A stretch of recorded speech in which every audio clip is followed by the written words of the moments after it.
I'm going to mute. Thomas, you're on. Go for it. All right. Hey, thanks everyone for joining virtually and in person. I am here with Annie. There goes the auxiliary camera. So we're going to just try to do this live and also via Zoom. So it might get a little awkward.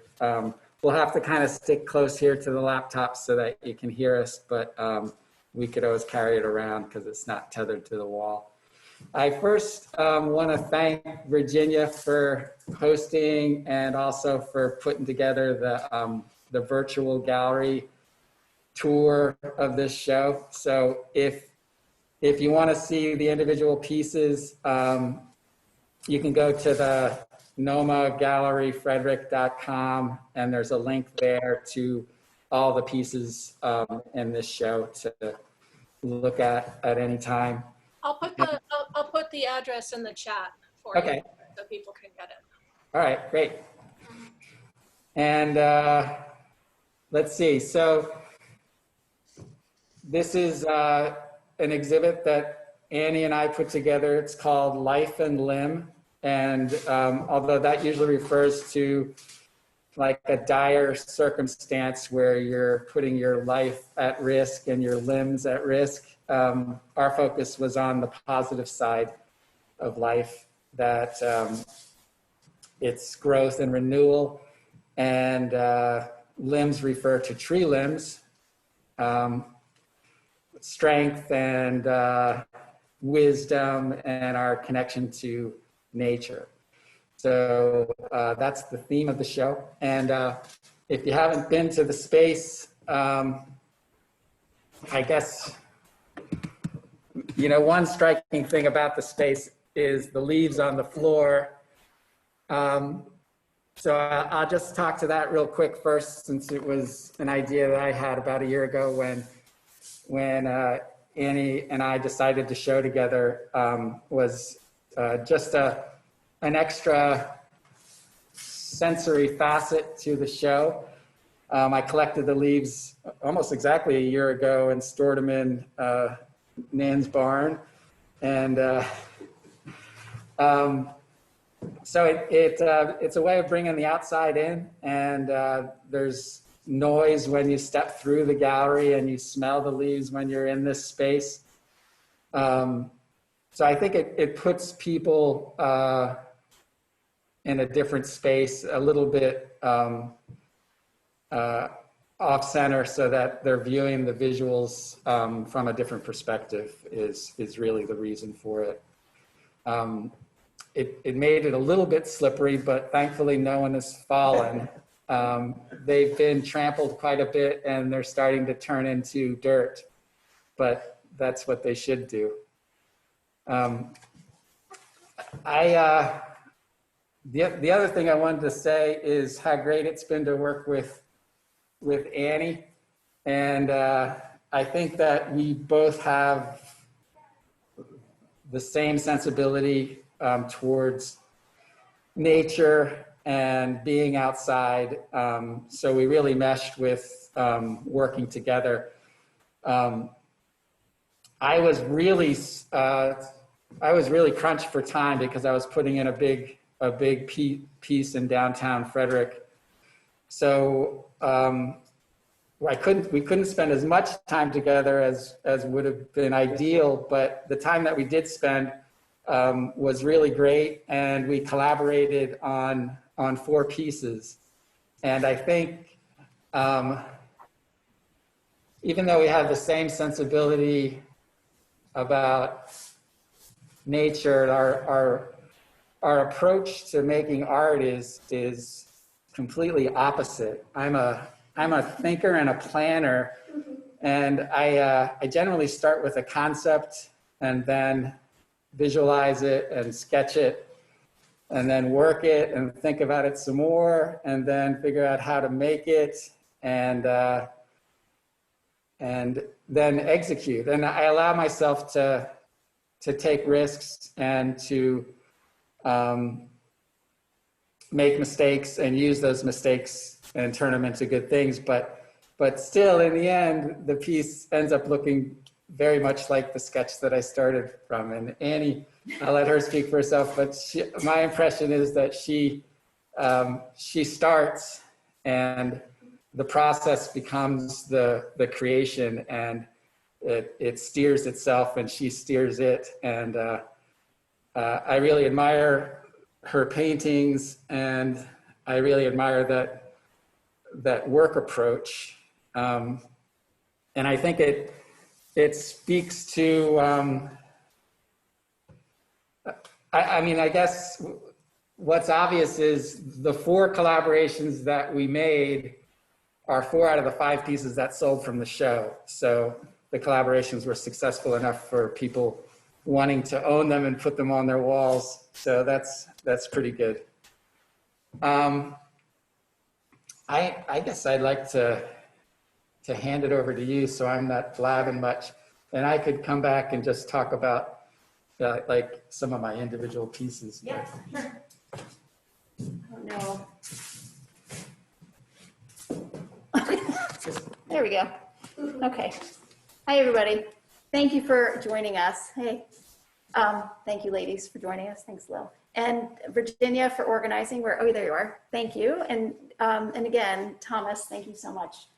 Last year, when the opportunity to show for October came up, I was in the middle of, I was working full time and driving my kids where they needed to go, 5-6 days a week, and teaching yoga and doing some trainings. And the idea of doing a solo show was like, oh, hell no, that's not going to happen. So I said, I could show someone, and Thomas jumped in and I said, oh my gosh, okay, that'd be great. But because I really admire your work, Thomas, and I was very grateful for his generous offer to share the space and to collaborate. So thank you. Again, I want to echo what Thomas already said, which was it was a real pleasure to work together to collaborate, and it was really pretty effortless. I mean, I will say I put in effort, but it was more my own. It's because of my process. But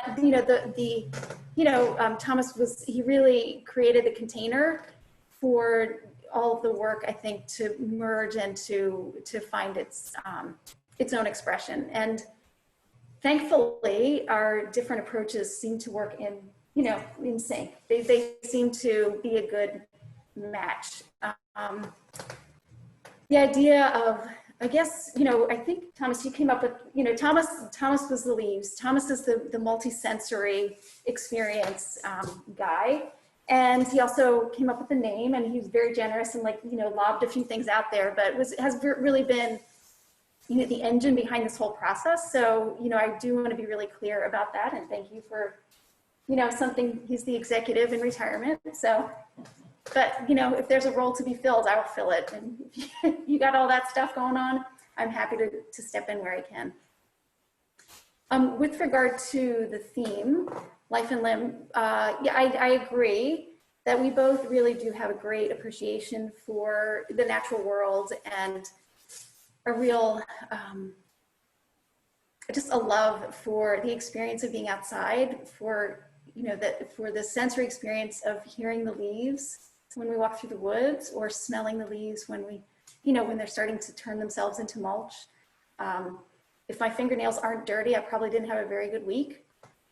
Because that's just where I like to be, either whether it's dirty with paint or dirty with dirt, or, a combination of those two things. It was nice today to actually put on real clothes that aren't filthy, because I do spend a lot of my time in clothes that are filthy, and which I enjoy, but, so thanks for that opportunity. Just to sort of circle back around to the theme of life and limb, when Thomas, when he proposed the idea, it sounded great, and we had a nice dialogue back and forth about what it could mean and how it might evolve. And, because Thomas has a very methodical approach to creating his work, he took that approach, and anything I tried to narrow in on, that I really tried to kind of bring my focus in on, whether it was the 8 limbs of yoga, and thinking, oh, the first limb of yoga is how we engage with the world around us. And the first practice of yoga is ahimsa, which is compassion. which is such a beautiful thing. Oh, you know, I'll start with that. And anything I tried, and this is historically true, anything I really have to put in a lot of effort to manifest is probably not going to manifest. So anything you know, of all of our dialogues and our conversations, most of the things, the ideas that I had that I thought, oh, this would be a great idea, when I, you know, make an effort to bring those things into being, it doesn't ever happen. So the work that I ended up making is quite different than what I had envisioned. But again, with Thomas's very, you know, methodical and structured approach based on the materials that he uses, you know, it's obviously necessary. Combined with the approach, you know, mine is a much more organic and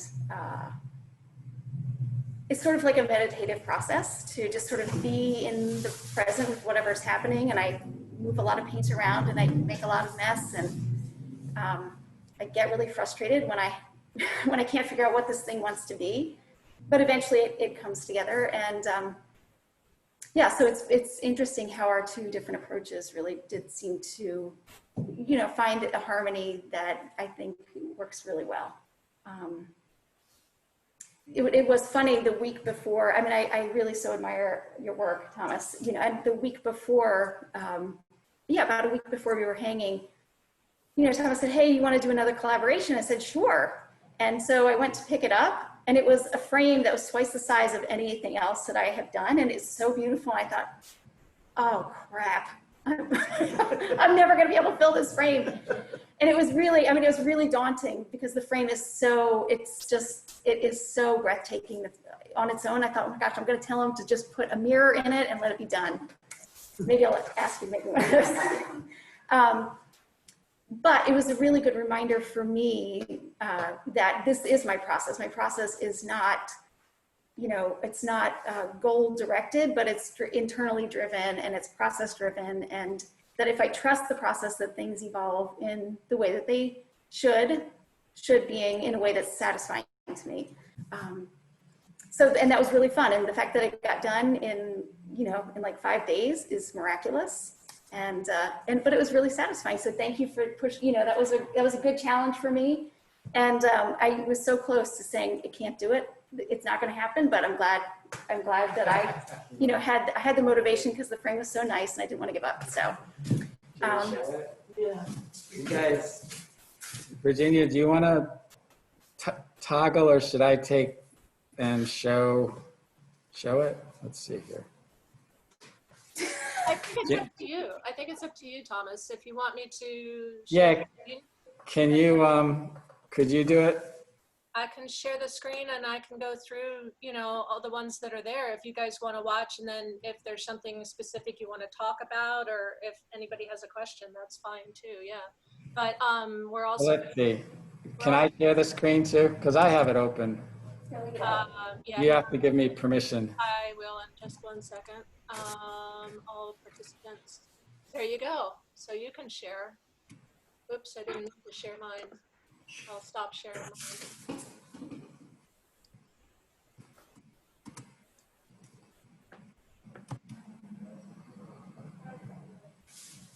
All right, let's see. There we go. Can you see it? Yep. All right. So the, let's see, how do I shrink that down? What do you mean shrink it down? I just want to get to the arrow. So that's the piece that was one of the collaborations that Annie was just talking about. yes. Yes, it is. And then the other collaborations are not there. I have to go through everything to get to it, don't I?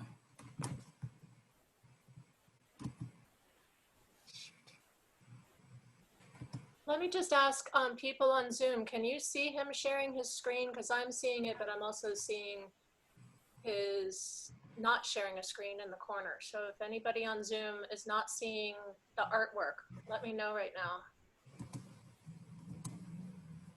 Did I pass any of them?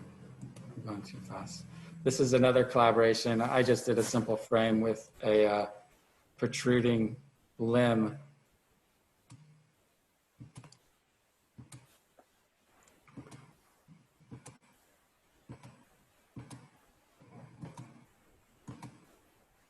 This is the video collaboration, which we've turned off right now so the birds aren't chirping. There's the leaves when they were fresh. The one on the left is the promotional piece that we did early on that was the collaboration that sold. There's another gallery shot. All right. Do you want to, you can talk about any piece individually and toggle to it if you want. Well, I don't know. Okay, so. So you go to the arrow and hit. Okay, can I keep going? Oh, I can't. Okay. Okay, so I will just go to, I'm not sure if the promotional piece is in a small version. Oh, I don't know. Well, I will say that I shared this with Thomas, most of my work evolves over months and months and months and sometimes years, because I'll start with backgrounds, because if I think too much, I'll just stare at the blank and end up with a blank. So I often will, I will write, I will, smear paint or collage, or I do a lot of writing, which if you look closely at the work, you can see, but the difference, it's difficult to see from a distance, but the largest piece, the largest collaboration that Thomas gave me the frame 5 days ahead to fill. If you see it close up, I'm not sure if it really shows very well, but you can see the layers and layers and layers of, let's see, where is it? Well, here's one. Let me go back to this one. I apologize. Go this way. Can I go forward? You have to go to the right and use the left. Oh, forget it. I'm not gonna do that.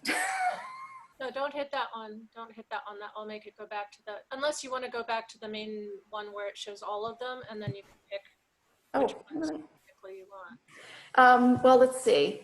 This background, I do a lot of backgrounds. So I'll have, I have papers that have been backgrounds that I've had lying around in the studio for years. This background I did, I don't know, 9 months ago, and it just sat there in my studio looking at me looking at it, thinking, what do you want to be? This is Thomas's.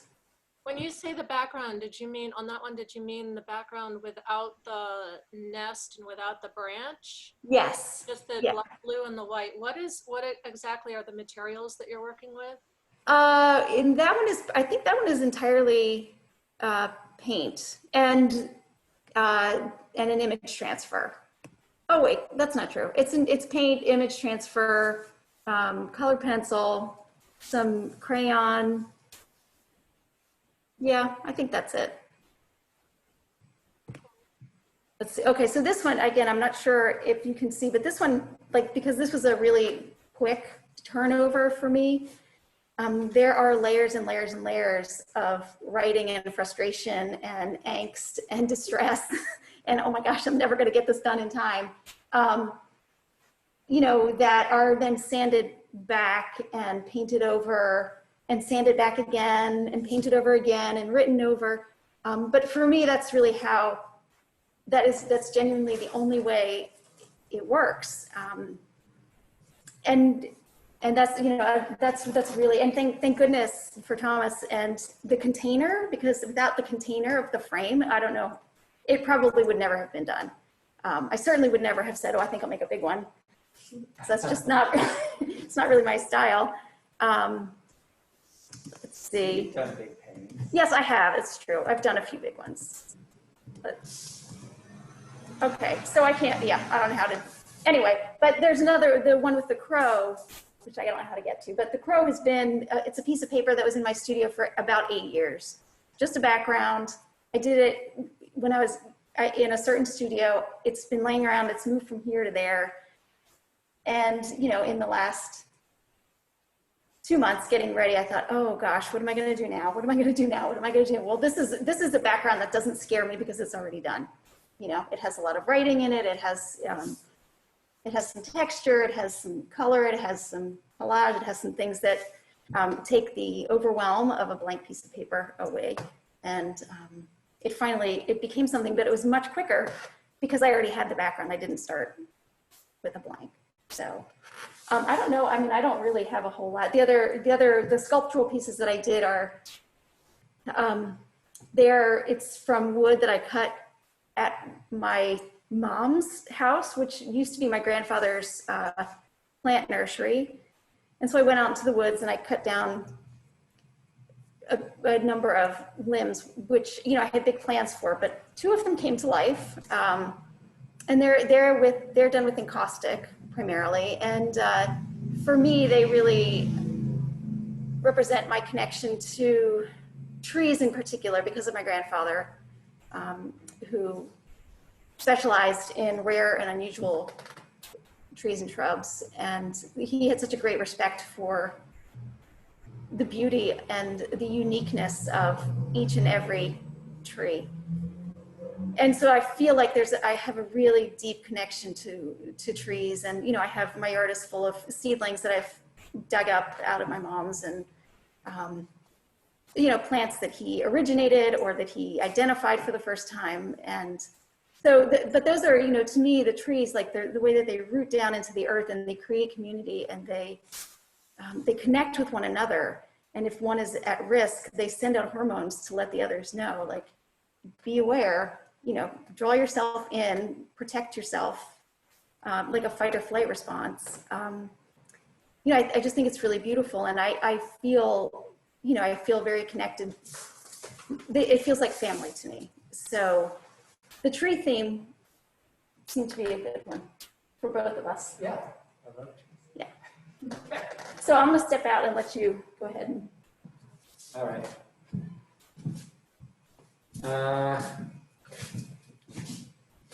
Let's see.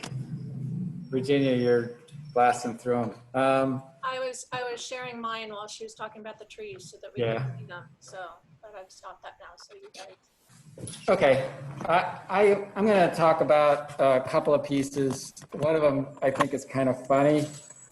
I had done a piece in a book, a tree in a book, and I showed it here once before, and I called it "The Book Became the Tree," which was you know, an irony because we cut down trees to make paper and make books out of them. So this was a reversal to have the tree consume the book. And I renamed it Tree of Knowledge because it's the largest dictionary I have ever seen. It's huge. But one thing, the irony of it is that it looks like it has died since I brought it to the gallery. So I think, you know, it speaks loudly for our times, because the tree of knowledge is dying. I watered it for you the other day. I know. I just stuck my finger in it and it's got plenty of water. I think it just got a big old shock, you know, during its first week, and maybe didn't have water then. The next piece that I wanted to just point out is the one that's outside, which is the one that's called Another Very Large Lily, which is a reference to the big public sculpture that I just installed, which is a whole bunch of really big lilies. And this one is comparable in size to the big sculpture, but I made it so that it could be self-contained and could be owned by someone and put in their garden. And with the leaf theme, you know, these pieces that are leaves. This is a remake of another piece that's very similar. It's dry point on plastic that I've wiped with etching ink and fashioned a support so that it could be attached to the wall that's made of wood. Before I did that, I put it in the oven at 350 degrees for 5 minutes so that I could form it into, you know, a crinkled leaf shape. It's called Leaf Full of Sky, which is, you know, a reference to how leaves decay and how you can see through them and they become something else. The other leaf piece is this one, which is another remake. This one has a lot more color than the original one I made. It's also, you know, fairly three-dimensional. It comes out from the wall, and it has a curve to it that I forced in, and these are carved, and so the color is depth, and the surface is rolled with another oil-based ink to give it the crisp lines of the veins of the leaves. This piece is the last one I did before the show, which is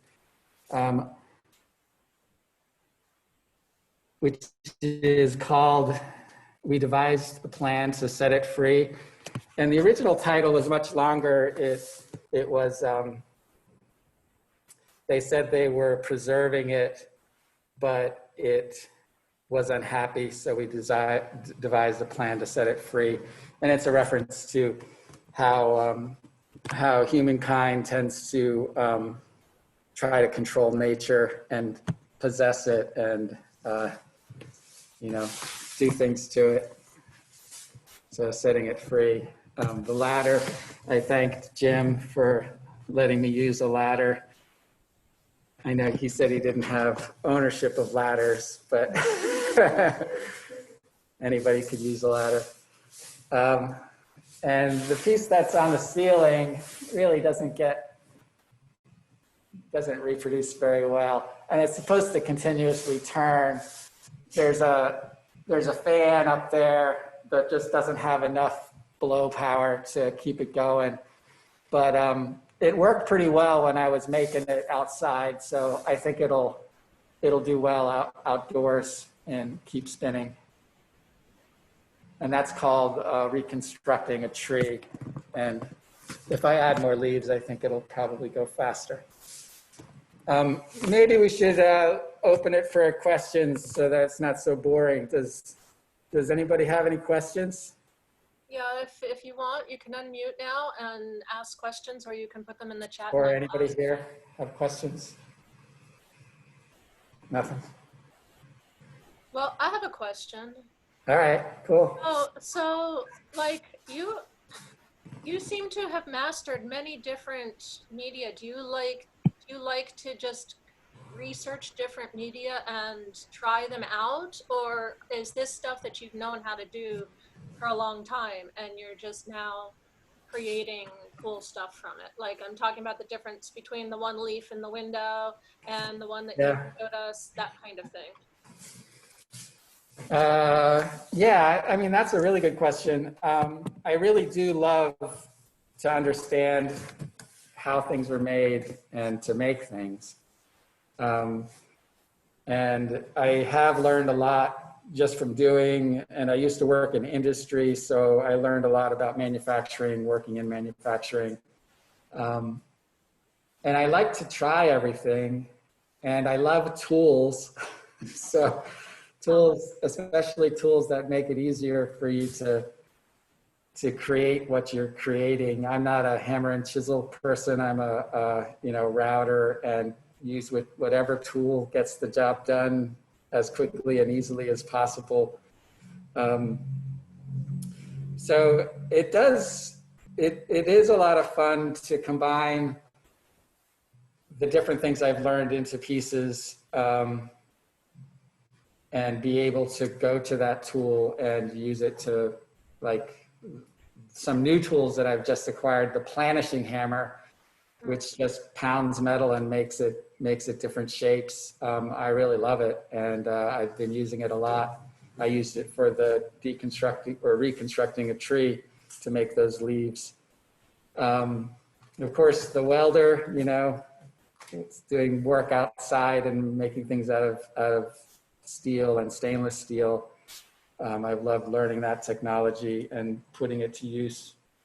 So I don't know if I answered your question. I kind of meander, I guess. I have some wooden pieces at the Delaplane now, and it's led to some commissions for some wood carving. So I'm going to go back to doing some wood carving, and I find that to be very, very relaxing and rewarding because the grain has its own sort of voice that comes out when you're creating with wood,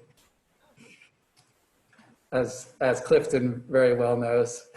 I was going to say that I don't see as much variety of wood in your work. That's one of the things I really enjoy, is many different varieties of wood. Yeah. And The one wooden piece that's here is oak, and there's no special reason why it's oak, but the new pieces I'm going to carve are going to be cherry, and I do like the color of cherry, and I like the smell of cherry. good to work with. Try sassafras. Sassafras. Yeah, ends up looking like oak, but it smells so much better while you're working. Yeah. I did have a question for Annie. Okay. The piece that mentioned, was it Kingsville Nursery? Yes, That was your grandfather? yes. It's one of those small world things. When I was in high school, I worked for a landscape architect, and we took trees out of that. And I'm pretty sure I met your grandfather. If it was before 74, you may have. Yeah. He was at that point. He was talking about kind of shutting down. Yes, he was in very poor health at the end of his life, and he was a one-man show. He had one man that worked with him for the 50 odd years that he had his nursery, but only one. We took, I think, 4 big weeping cherries out of there. It took us 2 years. We had to dig them 1 year and take them out with a big crane following year. Yeah. So it's funny when I saw that, I'm like, I know him. That's funny because they're very, I've been trying to, my mom just moved back there about a year and a half ago. She raised her 5 kids in Baltimore, where there was access to a lot of things that were convenient for driving 5 kids to 5 different activities 7 days a week. And then she just moved back there at the age of 80, which is a lot. My sister lives there, and we're just, he was so curious about the rare and unusual plants. And he was one of the nurseries that he worked with Glendale Station in developing. So, his trees, like he would grow things for the National Arboretum, for the Arnold Arboretum in Boston, for... Yeah, I remember being impressed with his knowledge and his, he was definitely, like you said, and the trees were older.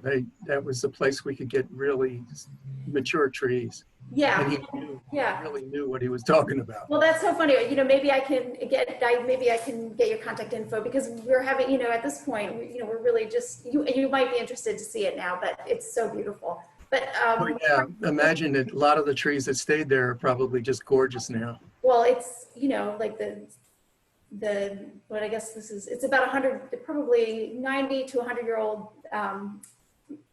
the Japanese maples that the Kingsville Nursery was, that piece was based on. But, we're trying to identify these strange plants. We're gonna need some help from horticulturists at University of Maryland or Delaware or somewhere. We just can't figure it out. So that's perfect tie-in, you and Tom. Yeah, that is, yeah. Your history with trees and wood, and then thank you working with it. That's great. This is Lori Rounds. I have a question for you, Annie. Hey, Lori. I didn't see you there. I'm sorry. That's okay. So your approach to your pieces, I'm similar in that it's just kind of intuitive. I let things start to happen, and then I see what's going.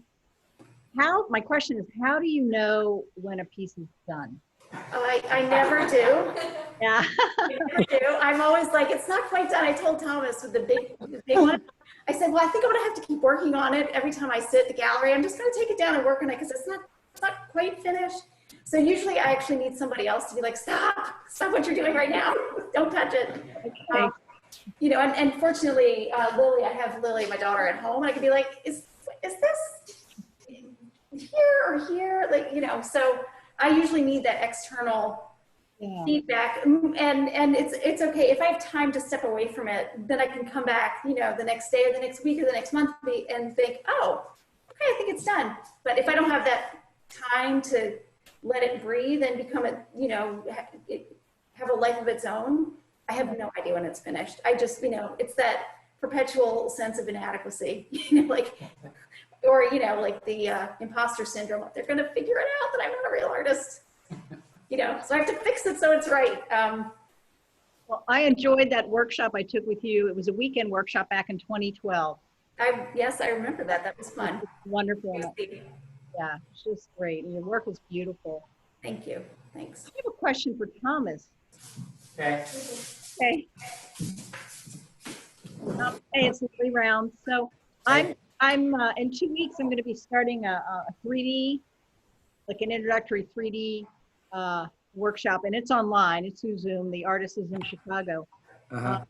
So any advice, because I've never worked in 3D before, and obviously we're not going to be doing huge flowers or sculptures like you do, but Yeah.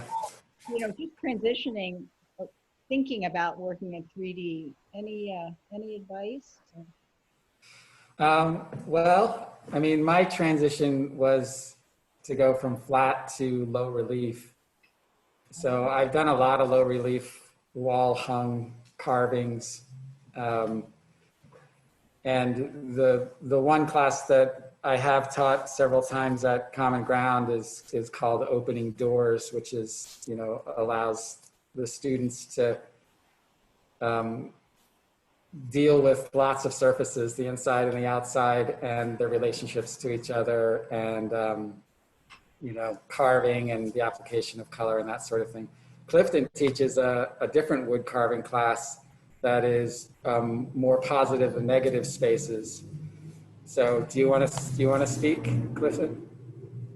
Yeah, one of the things I'd say for somebody just starting out like that is get some modeling clay and start playing with your ideas there to start with, and that way you have some idea what you're doing. You're not jumping into really expensive material and no idea what it's Yeah, going to look good like idea. when you're done.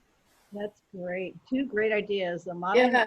Hi, I'm Linda. I'm a metal sculptor, Laurie. Yeah. One of the things to move off of Clifton's ideas, if you work smaller at first, that's called a maquette. You kind of sculpt smaller, and then once you have the idea in the round, it's much easier to use that as a sketch rather than working from a flat drawing on paper, because you've already begun to deal with the third dimension. What's bottom, what's top, what's right, what's left, what's back, what's front. And if you can do that in a smaller way with clay, as he suggests, then it's much easier to see it in a larger form or a harder medium. Oh, that's great. Thank Because you. that's your three-dimensional sketch. Okay, that's great. Michelangelo said he could see the figures in the rock. Mhm. And he worked both 2 and 3 dimensionally and was quite a poet, as you all know. But he didn't even work with the maquette. He just went at the rock and he realized the figure within. But it takes a little bit to get from just starting to that form where the media speaks to you. I think the other thing about three-dimensional work is, for me, is that I work a lot with the idea of profile.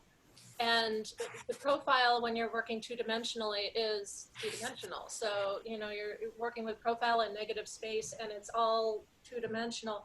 When you're working three-dimensional space, as you're turning it around, you constantly have to revise that profile. So, and the negative space as you go around so that it's going to look different. And that's something that's different than two-dimensional. Where you stand is going to create a different view of it.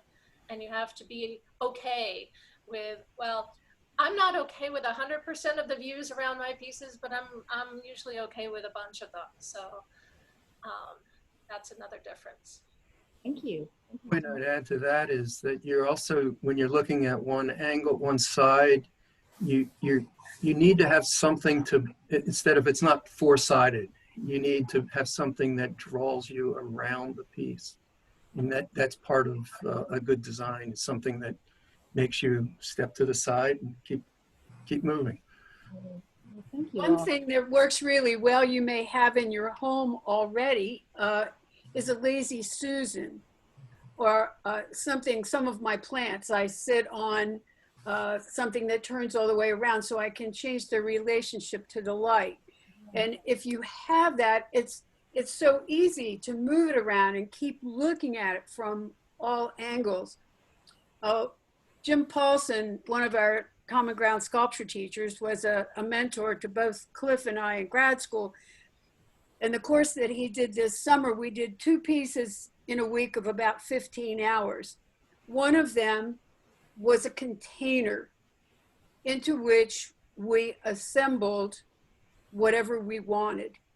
And sometimes if you start, Annie was addressing this issue by getting that container, that beautiful frame into which in 5 days she put a lovely painting.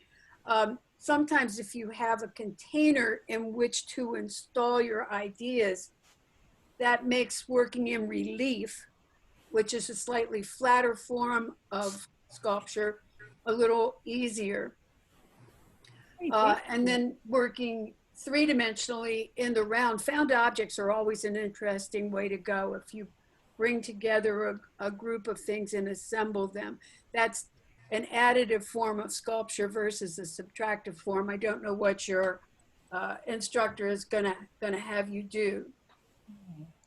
And if you're going to work on a lazy Susan, turn it often. Don't get stuck in one spot and then say, oh, maybe now I should turn it.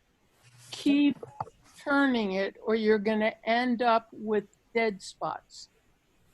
Thanks, Lori, Judith. Lori, I'm guessing you didn't expect all of these answers from everybody, did you? This is great. I'm taking notes. It's like a little Oh, mini good. workshop. Excellent. Excellent. It's a fabulous show, Thomas and Andy. Yes, it really is. Thanks. Anybody else have any comments or questions for Thomas or Annie? Wondering if they're going to continue the collaboration. I can see this continuing. Yeah. Yeah, Stay pretty easy. I'll give you more time. You give me more containers. More containers. More containers. Where do you get your wood, Thomas? It's funny you should ask because Sue, she called me, you know, that her father died. Sue, oh my God. Who? Sue Bloom? Yeah. And her father was a woodworker for his entire life. So she called me to see if I wanted some of his equipment. And I just happened to be in town. So I went over there and instead of buying equipment, I bought all of his wood. So I've got a whole bunch of wood now. And some of it became this show, the cedar that I carved, the big piece, the forest on top of the frame, that was from that wood pile. So it's enough to keep me busy for several years. So yeah, I mean, sometimes it just shows up or it's just random, or I sometimes harvest wood from the forest behind our house. On the 30th, I have a Norway maple coming down. Oh yeah? I don't know if you're interested, but it's going to be there. They're not taking it away. They're cutting it down and leaving it. And leaving it on the ground or leaving it as a big tall stump? Leaving it on the ground, cut into big pieces. Oh, cool. So Yeah. At this point, What'd you say? Is it live or has It's it live died? now, yes. Help yourself, Clifton, help yourself. The problem is most trees like that, the time frame, you figure pretty much a year, an inch per Yeah. for every inch, you're going to wait a year before you can use it. So that becomes, a 40-inch tree I'm never going to get to. You can work on it when it's green. It just cracks. Yeah. And wood turners work on a lot of wet wood, and they keep it wet while they're working on it, and then they pack it, right, and do a slow dry after it's to the shape. But yeah, I usually harvest standing dead wood so that I don't have to wait forever.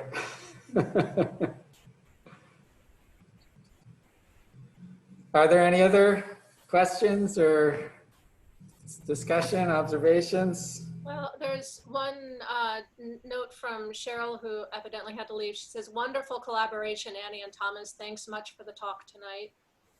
And Jim also says, great show, Annie and Thomas. Very thoughtful and insightful.